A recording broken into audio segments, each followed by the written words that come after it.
Hello everyone, welcome back to our channel Chandra's home world. ಇವತ್ತಿನ ವಿಡಿಯೋದಲ್ಲಿ summer special ಆಗಿ home making ಟಿಪ್ಸ್ನ share ಮಾಡ್ತಾ ಇದ್ದೀನಿ. ಹಾಲಿಡೇ ಸೀಸನ್ ಅಲ್ಲಿ ಸುಮಾರು ಜನ ಒಂದು 4ರಿಂದ 5 ದಿನ ಆದ್ರೂ ತವ್ರ ಮನೆಗೆ, ಅತ್ತೆ ಮನೆಗೆ ಇಲ್ಲ ಒಂದು ಟ್ರಿಪ್ ಆದ್ರೂ ಹೋಗಿ ಬರ್ತೀವಲ್ವಾ. ಎಲ್ಲಿಗೆ ಹೋದ್ರೂ ಸ್ವಲ್ಪ ದಿನ ಆದ್ಮೇಲೆ ವಾಪಸ್ ಮನೆಗೆ ಬರಲೇಬೇಕಾಗತ್ತೆ. ಮನೆಗೆ ಬಂದ್ಮೇಲೆ ಈಸಿಯಾಗಿ ಪೀಸ್ಫುಲ್ ಆಗಿ ನಮ್ಮ ರೊಟೀನ್ ಅಲ್ಲಿ ನಾವು ಇನ್ವಾಲ್ವ್ ಆಗಬೇಕು ಅನ್ನೋದಾದ್ರೆ ಕೆಲವೊಂದು ಪ್ರಿಕಾಷನ್ಸ್ನ ಫಾಲೋ ಮಾಡಬೇಕಾಗತ್ತೆ.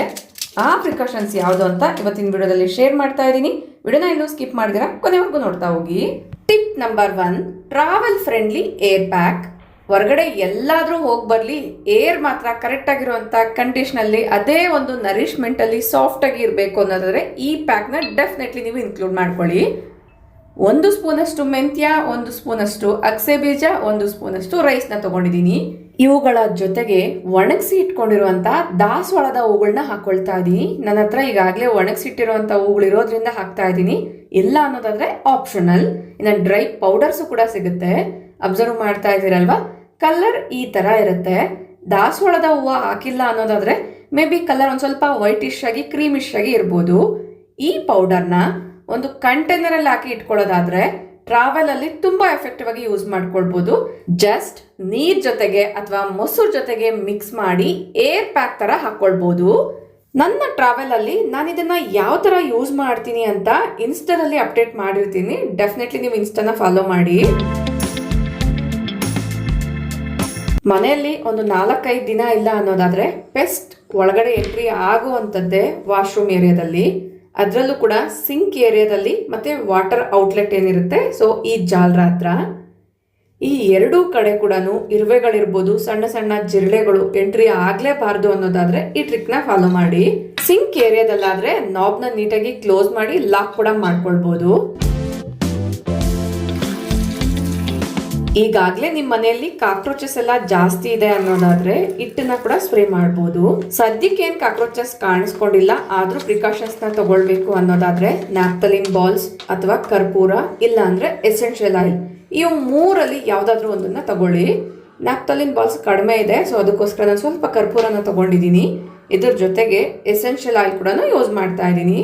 ಸ್ವಲ್ಪ ಕಾಟನ್ ನ ತಗೊಂಡು ಇಲ್ಲಿ ತೋರಿಸ್ದಂಗೆ ಎಸೆನ್ಷಿಯಲ್ ಆಯಿಲ್ ನ ಕಾಟನ್ ಮೇಲೆ ಹಾಕೊಳ್ಬೇಕಾಗತ್ತೆ. ಈ ಆಯಿಲ್ ಲಿಂಕ್ ಬೇಕಂದ್ರೆ ಡಿಸ್ಕ್ರಿಪ್ಷನ್ ಅಲ್ಲಿ ಟ್ಯಾಗ್ ಮಾಡಿರ್ತೀನಿ, ಚೆಕ್ ಮಾಡಿ. ಈ ಸಿಂಕ್ ಅಲ್ಲಿ ಒಂದು ಕರ್ಪೂರ, ಒಂದು ಕಾಟನ್ ನ ಹಾಕ್ತಾ ಇದ್ದೀನಿ. ಇವುಗಳನ್ನ ಹಾಕೋದ್ರಿಂದ ವಾಶ್ರೂಮ್ ಅಲ್ಲಿ ಬರುವಂತ ಬ್ಯಾಡ್ ಸ್ಮೆಲ್ ಅವಾಯ್ಡ್ ಆಗುತ್ತೆ. ನ್ಯಾಚುರಲ್ ಆಗಿ ಫ್ರೆಶ್ನರ್ ತರ ಕೂಡ ಇರುತ್ತೆ. ಅಷ್ಟೇ ಅಲ್ಲ, ಸಣ್ಣ ಸಣ್ಣ ಕಾಕ್ರೋಚಸ್ ಕೂಡ ಅವಾಯ್ಡ್ ಆಗುತ್ತೆ.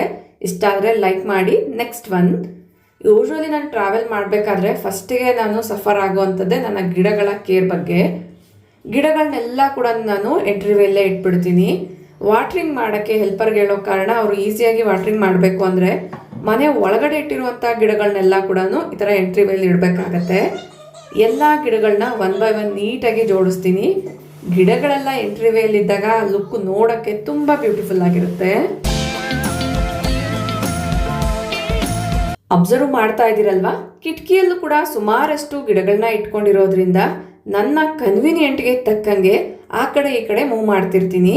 ಇನ್ನು ಈ ಕ್ರೀಪರ್ಸ್ ಎಲ್ಲ ಇರುತ್ತೆ ಅಲ್ವಾ, ಮನಿ ಪ್ಲಾಂಟ್ಸ್ ಸ್ವಲ್ಪ ಉದ್ದ ಇರೋವಂಥದ್ದೆಲ್ಲ, ಅದು ಎಲೆಗಳೆಲ್ಲ ಟಚ್ ಆಗಿ ಶೇಡ್ ಎಲ್ಲ ಆಗಬಾರ್ದು ಅನ್ನೋದ್ರಿಂದ ಈ ಥರ ನಾನು ಕಿಟಕಿಯಲ್ಲೇ ಜೋಡಿಸ್ಕೊಳ್ತಾ ಇದ್ದೀನಿ. ಇನ್ನು ಉದ್ದ ಇಲ್ಲದೆ ಇರೋ ಒಂದು ರೀತಿ ಗಿಡ್ಡವಾಗಿರುವಂಥ ಗಿಡಗಳನ್ನ ಪ್ಲೇಸ್ ಇಲ್ಲ ಅನ್ನೋದಾದರೆ ಶೂ ರ್ಯಾಕ್ ಮೇಲೇ ಇಟ್ಕೊಳ್ತೀನಿ.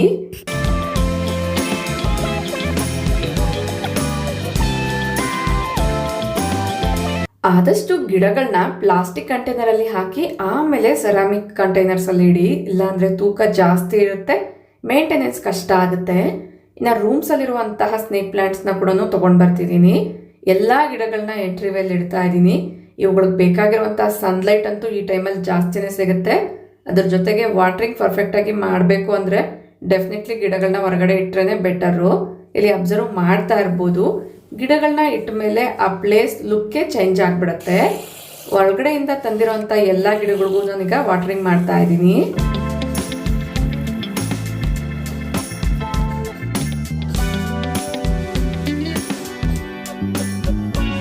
ನೆಕ್ಸ್ಟ್ ಕಮಿಂಗ್ ಟು ಡಸ್ಟ್ಬಿನ್ಸ್ನ ಕರೆಕ್ಟಾಗಿ ಎಂಟಿ ಮಾಡಿ ಹೋಗಿಲ್ಲ ಅನ್ನೋದಾದರೆ ಬರಷ್ಟರಲ್ಲಿ ತುಂಬ ಹುಳಗಳು ಸೇರ್ಕೊಂಡಿರುತ್ತೆ, ಬ್ಯಾಡ್ ಸ್ಮೆಲ್ ಕೂಡ ಬರ್ತಿರುತ್ತೆ.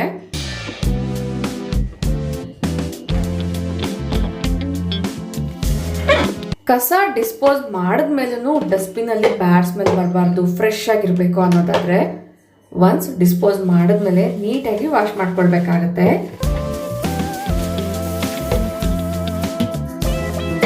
ಒನ್ಸ್ ನೀಟಾಗಿ ವಾಶ್ ಮಾಡಿದ್ಮೇಲೆ ಆದಷ್ಟು ಸನ್ಲೈಟಲ್ಲಿ ಡ್ರೈ ಮಾಡಿದ್ರೆ ಬೆಟರು. ಇಲ್ಲ ಅನ್ನೋದಾದರೆ ನೀಟಾಗಿ ಒಂದು ಕಾಟನ್ ಬಟ್ಟೆಯಿಂದ ಒರೆಸಿ ಇಟ್ಕೊಳ್ಳಿ. ಸದ್ಯಕ್ಕೆ ನಾನು ಬಿಸಿಲಲ್ಲಿ ಇಟ್ಟಿದ್ದೀನಿ, ಅವುಗಳು ನೀಟಾಗಿ ಡ್ರೈ ಆಗಲಿ. ಅಷ್ಟರಲ್ಲಿ ಅಂಡರ್ ಸಿಂಕ್ ಏರಿಯಾನ ಕೂಡ ಕ್ಲೀನ್ ಮಾಡ್ಕೊಳ್ತಾ ಇದ್ದೀನಿ. ಸೋಪ್ನಟ್ ಲಿಕ್ವಿಡ್ನ ಸ್ಪ್ರೇ ಮಾಡಿ ಈ ಥರ ಕ್ಲಾತ್ಸಿಂದ ನೀಟಾಗಿ ವೈಪ್ ಮಾಡ್ಕೊಳ್ತೀನಿ.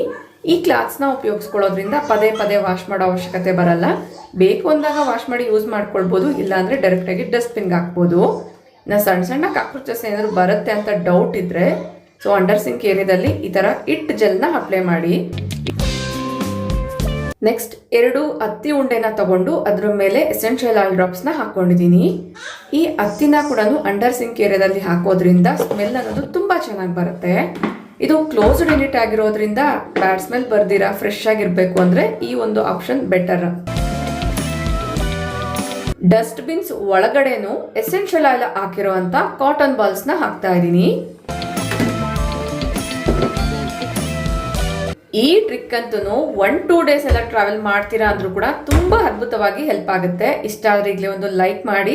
ನೆಕ್ಸ್ಟ್ ಒನ್, ಯೂಶುವಲಿ ನಾನು ಟ್ರಾವೆಲ್ ಪ್ಲಾನ್ ಇದ್ದಾಗ ಟ್ರಾವೆಲ್ಗೆ ಬೇಕಾಗಿರುವಂತ ಎಸೆನ್ಷಿಯಲ್ಸ್ ನ ಮುಂಚಿತವಾಗಿ ಆರ್ಡರ್ ಮಾಡ್ಕೊಳ್ತಾ ಇರ್ತೀನಿ. ಒಂದು 10 to 15 ಡೇಸ್ ಬಿಫೋರೇ ಆರ್ಡರ್ ಮಾಡಿದ್ರೆ 1 by 1 ಈ ತರ ಎಲ್ಲಾನು ಬರ್ತಾನೆ ಇರುತ್ತೆ. ಏನೇನು ಪ್ರಾಡಕ್ಟ್ಸ್ ಬೇಕು ಅಥವಾ ಏನೇನು ಎಸೆನ್ಷಿಯಲ್ಸ್ ಎಲ್ಲ ಬೇಕು ಅವುಗಳನ್ನ ತರಿಸ್ಕೊಂಡು ಒಂದು ಕಡೆ ಸೈಡ್ಗೆ ಇಟ್ಕೊಳ್ತಾ ಇರ್ತೀನಿ. ಕೆಲವೊಂದೆಲ್ಲ ಬೇಗನೆ ಡೆಲಿವರಿ ಆಗ್ಬಿಡುತ್ತೆ, ಬಟ್ ಕೆಲವೊಂದು ಸ್ವಲ್ಪ ಡಿಲೇ ಆಗುತ್ತೆ. ಈಗ ನೋಡ್ತಾ ಇರುವಂತದ್ದು ಅಡಾಪ್ಟರು. ಇದಕ್ಕೆ ಮುಂಚೆ ಒಂದು ಬಾಕ್ಸ್ ತೋರಿಸ್ತೆ ಅಲ್ವಾ, ಅದು ಬಂದು ವೈರ್ಲೆಸ್ ಮೈಕ್. ನಿಮ್ಮಲ್ಲಿ ಸುಮಾರು ಜನ ಕಂಟೆಂಟ್ ಕ್ರಿಯೇಟರ್ಸ್ ಇದ್ದೀರಾ. ನಿಮ್ಗೆ ಯಾರಿಗಾದ್ರೂ ಅದ್ರ ಬಗ್ಗೆ ಡೀಟೇಲ್ ಇನ್ಫಾರ್ಮೇಶನ್ ಬೇಕು ಅನ್ನೋದಾದ್ರೆ ಕಮೆಂಟ್ ಮಾಡಿ ತಿಳಿಸಿ. ನಾವು ಎಲ್ಲಿ ಟ್ರಾವೆಲ್ ಮಾಡ್ತಿದ್ದೀವಿ, ಅಲ್ಲಿಗೆ ಏನೇನು ಎಸೆನ್ಷಿಯಲ್ಸ್ ಎಲ್ಲ ಬೇಕು ಅವುಗಳನ್ನೆಲ್ಲ ಕೂಡ ನಾನು ತರಿಸಿ ಇಟ್ಕೊಂಡಿದ್ದೀನಿ. ನಿಮ್ಗೆ ಯಾರಿಗಾದ್ರೂ ಯೂಸ್ಫುಲ್ ಆಗ್ಬೋದು ಅನ್ನೋದ್ರಿಂದ ಇಲ್ಲಿ ಪೂರ್ತಿ ಇನ್ಫಾರ್ಮೇಷನ್ನ ಕೊಡ್ತಾ ಇದ್ದೀನಿ. ಕೆಲವೊಂದು ಹೇರ್ ಕೇರ್ ಪ್ರಾಡಕ್ಟ್ಸ್ ಮತ್ತು ಮೆಡಿಸಿನ್ಸ್ ಎಲ್ಲ ತರಿಸ್ಕೊಂಡಿದ್ದೆ.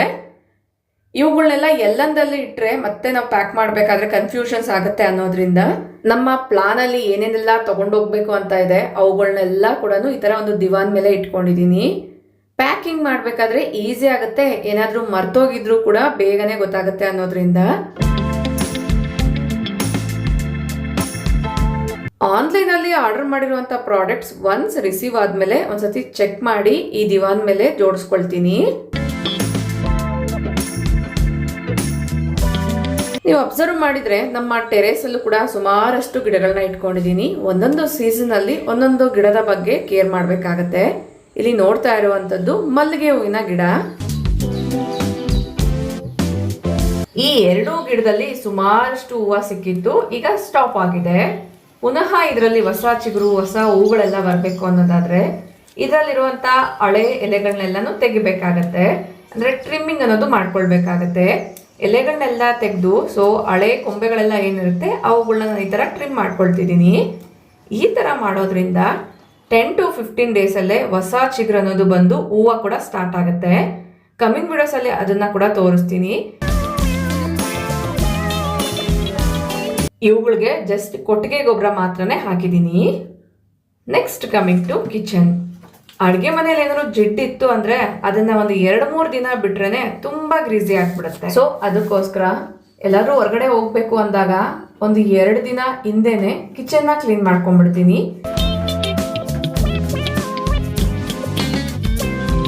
ಮೇಯ್ನ್ ಆಗಿ chimney area, stove back splash, stove ಪಕ್ಕದಲ್ಲೇ ಇರುವಂಥ ಈ ಕಿಟಕಿನ ಖಂಡಿತವಾಗ್ಲೂ ಕ್ಲೀನ್ ಮಾಡ್ಕೊಳ್ಳೇಬೇಕಾಗತ್ತೆ.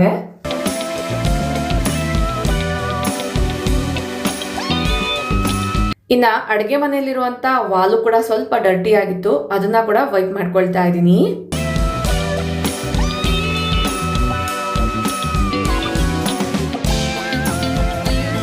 ಈ ನಡುವೆ ನೀವು ಅಬ್ಸರ್ವ್ ಮಾಡಿದ್ರೆ ಮಕ್ಕಳು ಕೂಡ ಕಿಚನ್ ವರ್ಕ್ಸಲ್ಲಿ ಹೆಲ್ಪ್ ಮಾಡ್ತಾ ಇರೋದ್ರಿಂದ ಕ್ಯಾಬಿನೆಟ್ಸ್ ಎಲ್ಲ ಓಪನ್ ಕ್ಲೋಸ್ ಮಾಡಬೇಕಾದ್ರೆ ಹೋಲ್ಡಿಂಗ್ ಪೊಸಿಷನಲ್ಲಿ ಸ್ವಲ್ಪ ಕೊಳೆ ಎಲ್ಲನೂ ಆಗಿದೆ. ಆ ಕೊಳೆನ ಕೂಡ ಈ ಒಂದು ಸೋಪ್ ನಟ್ ಲಿಕ್ವಿಡ್ನ ಯೂಸ್ ಮಾಡಿ ವೈಪ್ ಮಾಡ್ತಾ ಇದ್ದೀನಿ.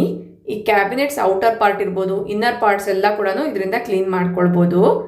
ಈಗಾಗಲೇ ಸುಮಾರಷ್ಟು ವಿಡಿಯೋಸಲ್ಲಿ ಕಿಚನ್ ಕ್ಲೀನಿಂಗ್ ಬಗ್ಗೆ ಎಕ್ಸ್ಪ್ಲೇನ್ ಮಾಡಿರೋದ್ರಿಂದ ಇಲ್ಲಿ ಡೀಟೇಲ್ ಆಗಿ ತೋರಿಸ್ತಾ ಇಲ್ಲ. ಜಸ್ಟ್ ಇನ್ಫಾರ್ಮೇಶನ್ ಮಾತ್ರನೇ ಕೊಡ್ತಾ ಇದ್ದೀನಿ. ಹೊರಗಡೆ ಎಲ್ಲಾದರೂ ಹೋಗ್ತೀವಿ, ಫೋಟೋಸ್ ಎಲ್ಲ ಕ್ಲಿಕ್ ಮಾಡ್ತೀವಿ ಅಂದಾಗ ಮೇಯ್ನ್ ಆಗಿ ಬೇಕಾಗಿರುವಂಥದ್ದು ಸ್ಟೋರೇಜ್. ನಿಮ್ಮ ಫೋನ್ಸಲ್ಲೂ ಕೂಡ ಸುಮಾರಷ್ಟು ಸ್ಟೋರೇಜ್ ಅನ್ನೋದು ಈಗಾಗಲೇ ಬ್ಲಾಕ್ ಆಗಿಬಿಟ್ಟಿರುತ್ತೆ.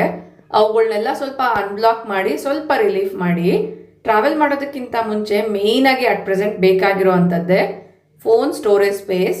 ಸೊ ಯಾವ್ಯಾವ ಫೋಟೋಸ್ ಎಲ್ಲ ಬೇಡ, ಯಾವ್ಯಾವ ಅನ್ವಾಂಟೆಡ್ ಥಿಂಗ್ಸ್ ಎಲ್ಲ ಇದೆ ಅವುಗಳನ್ನೆಲ್ಲ ನಾನು ಇಲ್ಲಿ ಡಿಲೀಟ್ ಮಾಡ್ತಾ ಇದ್ದೀನಿ. ಅದರಲ್ಲೂ ಆಸ್ ಎ ಕಂಟೆಂಟ್ ಕ್ರಿಯೇಟರ್ ಆಗಿ ಫೋನ್ ಸ್ಟೋರೇಜ್ ಅಂತೂ ತುಂಬಾನೇ ಮ್ಯಾಟರ್ ಆಗುತ್ತೆ. ಇನ್ನು ನಿಮಗೆ ಬೆಳಗ್ಗೆನೆ ಡಿಟಾಕ್ಸ್ ವಾಟರ್ ತಗೊಳ್ಳೋವಂಥ ಅಭ್ಯಾಸ ಇದೆ ಅನ್ನೋದಾದ್ರೆ ಆದಷ್ಟು ಡಿಟಾಕ್ಸ್ ಪೌಡರ್ನ ಮನೆಯಲ್ಲೇ ತಯಾರಿ ಮಾಡ್ಕೊಂಡ್ರೆ ಬೆಟರು. ಇಲ್ಲ ನೀವು ಸ್ಟೇ ಮಾಡೋ ಕಡೆ ಎಲ್ಲ ಗ್ರೀನ್ ಟೀ ಸಿಗುತ್ತೆ ಅನ್ನೋದಾದ್ರೆ ಒಳ್ಳೆ ಆಪ್ಷನ್ಸ್. ಮನೆಯಲ್ಲೇ ತಯಾರಿ ಮಾಡ್ಕೊಳ್ಬೇಕು ಅನ್ನೋದಾದ್ರೆ ಈ ಕಪ್ಪಲ್ಲಿ 1 ಕಪ್ಪಷ್ಟು ಜೀರಿಗೆ, 1 ಕಪ್ಪಷ್ಟು ಸೋಂಪು, 1 ಕಪ್ಪಷ್ಟು ಓಂ ಕಾಳು, ಇದ್ರ ಜೊತೆಗೆ 1 ಕಪ್ಪಷ್ಟು ಬ್ಲಾಕ್ ಜೀರಾ ಇದ್ರೂ ಆಡ್ ಮಾಡ್ಕೊಳ್ಬಹುದು. ಇವುಗಳ ಜೊತೆಗೆ ಒಣಗಿಸಿಟ್ಕೊಂಡಿರುವಂತ ನುಗ್ಗೆ ಸೊಪ್ಪು ಕೂಡ ಹಾಕೊಂಡಿದೀನಿ. ಚೆನ್ನಾಗಿ ನುಣ್ಣಗೆ ಪೌಡರ್ ಮಾಡಿಕೊಂಡು ಒಂದು ಕಂಟೈನರ್ ಅಲ್ಲಿ ಸ್ಟೋರ್ ಮಾಡಿ ಇಟ್ಕೊಳ್ಳೋದಾದ್ರೆ ಬೆಳಿಗ್ಗೆ ಖಾಲಿ ಹೊಟ್ಟೆಯಲ್ಲಿ ಕುಡಿಯುವಂತ ಉಗುರು ಬೆಚ್ಚಗಿರುವಂತ ನೀರಲ್ಲಿ ಒಂದು ಅರ್ಧ ಸ್ಪೂನ್ ಹಾಕೊಂಡು ಚೆನ್ನಾಗಿ ಮಿಕ್ಸ್ ಮಾಡಿಕೊಂಡು ಕುಡಿಬಹುದು. ಇದರಿಂದ ಡೈಜೆಷನ್ ಇಂಪ್ರೂವ್ ಆಗುತ್ತೆ, ಮೆಟಬಾಲಿಸಮ್ ಕೂಡ ಇನ್ಕ್ರೀಸ್ ಆಗುತ್ತೆ.